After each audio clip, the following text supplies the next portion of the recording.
उम्र जैसे जैसे बढ़ती है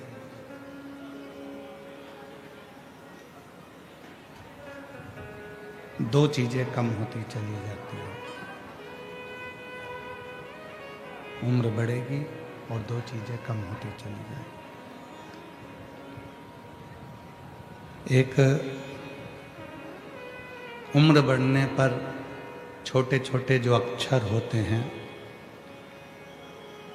वो कम दिखते हैं।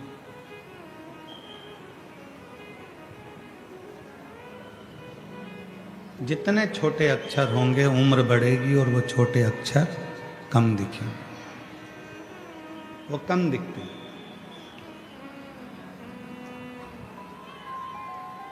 और उम्र जैसे जैसे बढ़ती है वैसे वैसे सुनाई भी कम देने लगता है, थोड़ा कम सुनने में आता है। दो चीजें हैं। शिव महापुराण की कथा कहती है जैसे जैसे उम्र बढ़ती है वैसे वैसे दो चीजें हो जाती हैं। एक, छोटे छोटे अक्षर दिखते नहीं हैं, और दूसरा, थोड़ा कानों से कम सुनाई देता। क्यों, किस लिए? और ये प्रसंग केवल आपका और हमारा नहीं है। ये प्रसंग केवल आपका और हमारे तक सीमित नहीं है। ये प्रसंग है स्वयं माता सती और भगवान शिव का। ये प्रसंग है माता सती और भगवान शंकर का।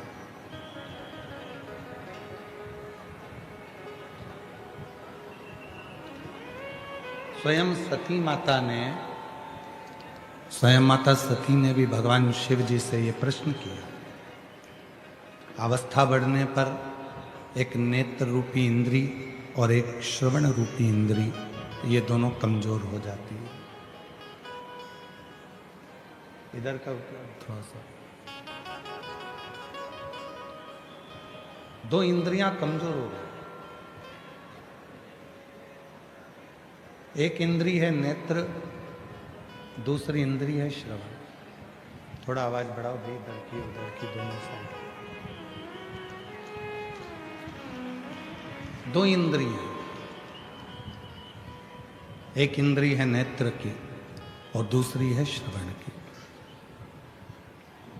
ये दोनों जो इंद्रियां हैं, स्पीकर की आवाजें बढ़ाओ, चोंगे की आवाज बढ़ाओगे तो रिटर्न खींच के आएगा।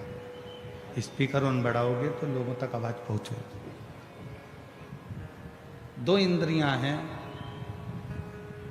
वो दोनों इंद्रियां कुछ शिथिल हो जाती हैं।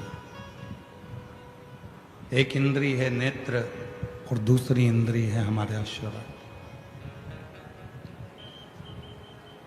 माता सती ने भगवान शिव से संवाद करते हुए प्रश्न किया कि मानव देह में ये दो इंद्रियां उम्र बढ़ने पर अपना काम कम करती हैं, उसका कारण क्या है?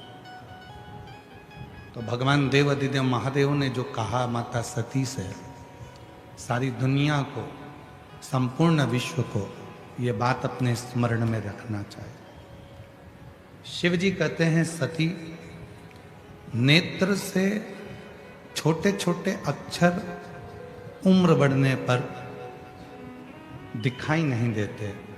शिव कहते हैं, जब बहुत उम्र तुम्हारी बढ़ने लगे तो घर में रहने वालों की छोटी छोटी गलतियों को क्षमा करना प्रारंभ कर दीजिए।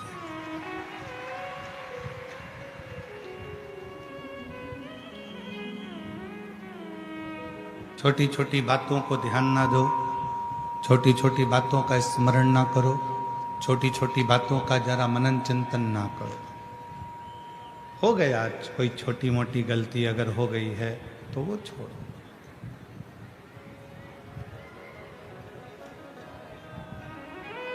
छोटी मोटी गलतियां माफ करते चलो।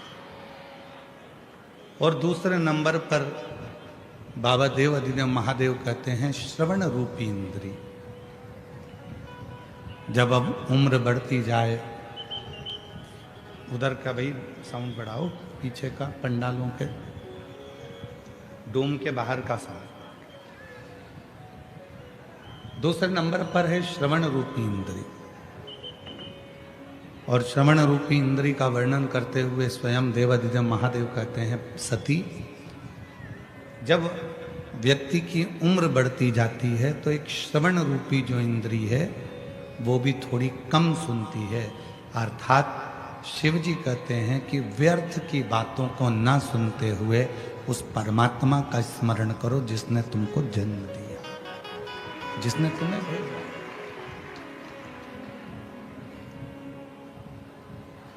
और नेत्र दिए रे तूने दाता बन के, नेत्र दिए रे तूने दाता बन के, कभी नहीं दर्श कियो दयालु मैंने अवगुण बहुत कियो। ये नेत्र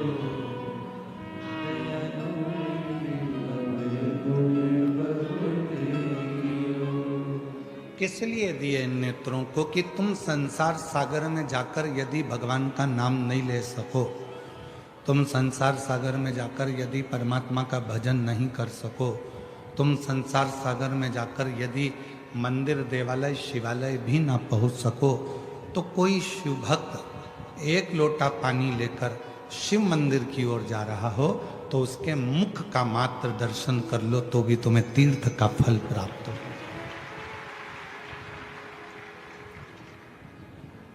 त्रिवेणी, शिव महापुराण में 3 त्रिवेणी का स्मरण किया गया। त्रिवेणी की 3 बातें कही गई शिव महापुराण। प्रयागराज कौन कौन गया है? हाथ उठाओ जरा जो प्रयागराज गए। 3 त्रिवेणी है ना वहां पे, 3 नदियां। कौन कौन सी? गंगा, यमुना, सरस्वती, त्रिवेणी। पर वेदव्यास जी ने तो शिव महापुराण की विद्येश्वर संहिता के 17 नंबर अध्याय में त्रिवेणी का वर्णन कर दिया। जब आप गीता प्रेस गोरखपुर की शिव महापुराण लेकर आओ और उस शिव महापुराण का विद्येश्वर संहिता का 17वां नंबर का अध्याय पढ़ो तो आपको त्रिवेणी का दर्शन करा रहे हैं वेदव्यास। कौन सी त्रिवेणी दिखा रहे हैं वेदव्यास जी? त्रिवेणी का दर्शन करा रहे हैं। तो कहा जो प्रयाग ना जा पाए, जो मायापुरी, कांचीपुरी, अवंतिकापुरी, काशीपुरी,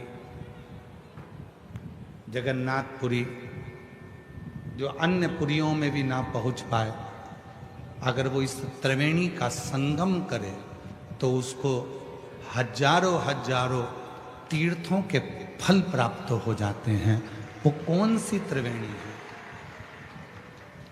तो कहा वो त्रिवेणी है, पहले नंबर पर है रुद्राक्ष, दूसरे नंबर पर है भस्म और तीसरे नंबर पर है मुख से भगवान का नाम, श्री शिवाय नमस्ते।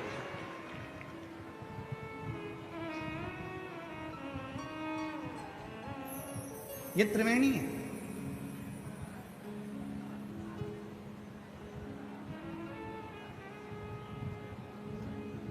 गले में रुद्राक्ष पड़ा है, मस्तक पर त्रिपुंड लगा है, त्रिपुंड भी नहीं लगा तो थोड़ा सा भस्म लगी है, शिव पे चढ़ी हुई भस्म तुमने धारण करी है, भस्म रखी है। ये वाले एसी को बंद कर दो।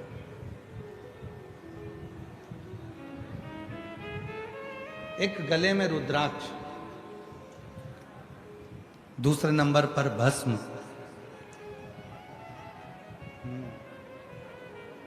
बहुत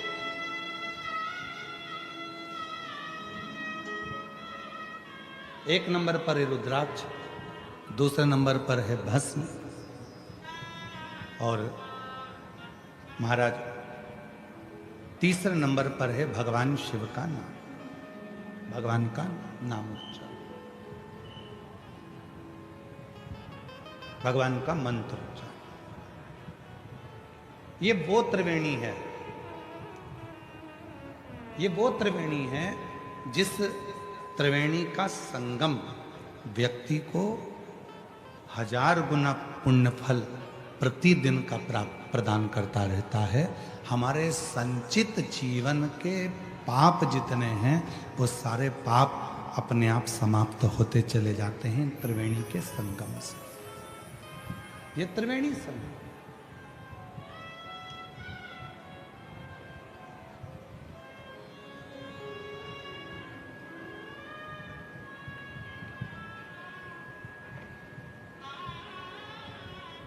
जब आप लोग,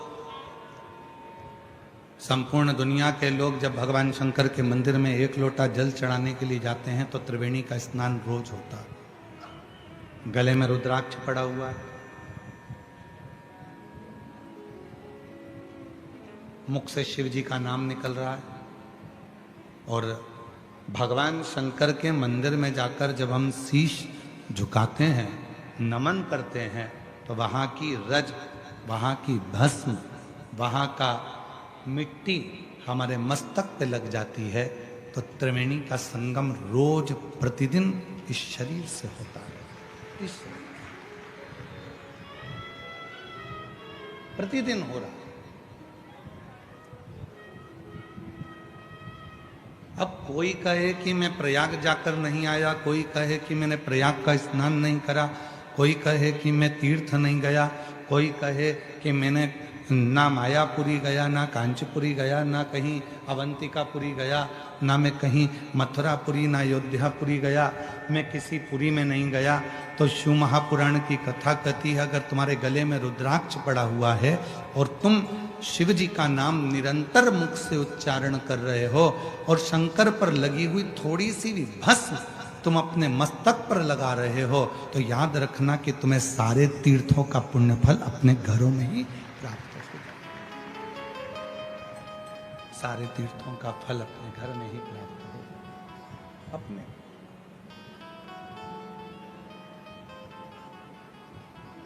ऐसे दयालु नाथ से रिश्ता बनाइए, ऐसे दयालु नाथ से रिश्ता बनाइए, मिलता रहेगा आपको जो कुछ भी चाहिए, मिलता रहेगा आपको जो कुछ भी चाहिए।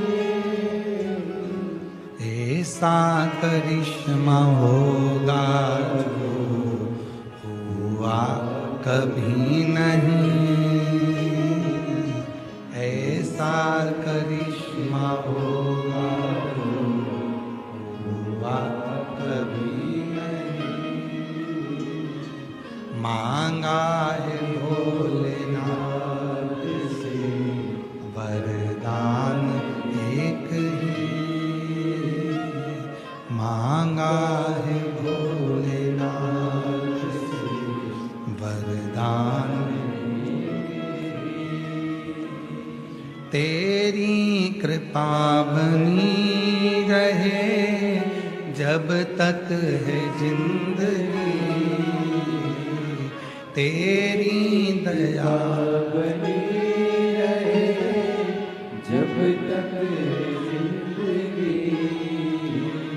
मांगा है भोलेनाथ से वरदान एक ही,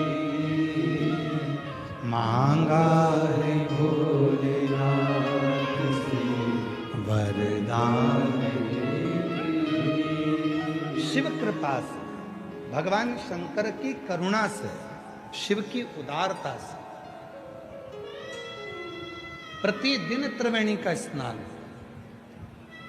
प्रतिदिन।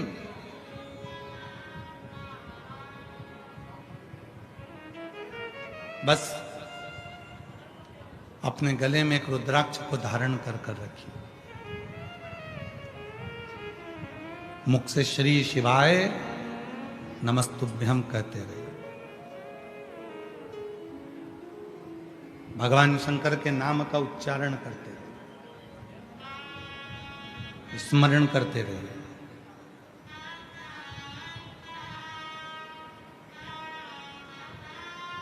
नेत्र, श्रवण, जिह्वा, शरीर की इंद्रियां, ये सब शिव को समर्पित करें। आज का व्यक्ति एक लोटा जल लेकर मंदिर जा रहा है। आज का व्यक्ति ये शरीर लेकर मंदिर जा रहा है, पर आज का व्यक्ति मन लेकर मंदिर में नहीं पहुंच पा रहा। जिस दिन एक लोटे जल के साथ में और ये शरीर के साथ में तुम्हारा दिल, तुम्हारा मन शंकर के शिवलिंग में लगना प्रारंभ हो जाए, समझ लेना तुम्हारा सारा दुख शिव को स्वीकार हो। शंकर भगवान ने स्वीकार कर, तुम्हारा जीवन का सारा दुख, सारी तकलीफ, सारा कष्ट शिव ने स्वीकार कर।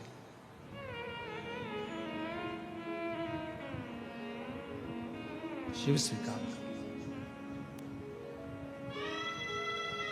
मन नहीं जा पा रहा, मन पहुंच नहीं पा रहा।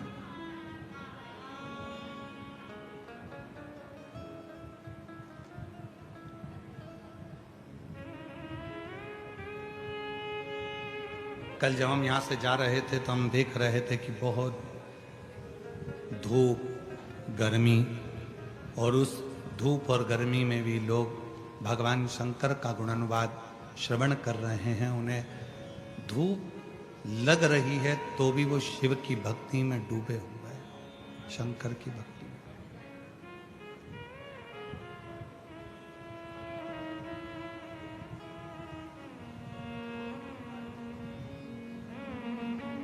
शिव की स्वीकृति,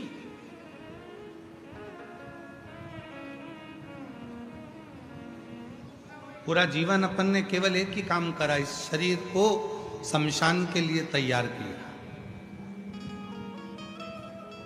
संसार के जितने लोग हैं सब एक ही काम कर रहे हैं, इस शरीर को शमशान के लिए तैयार कर रहे हैं। बादाम खाई,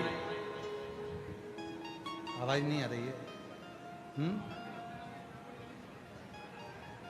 ये पंडाल में आवाज नहीं है।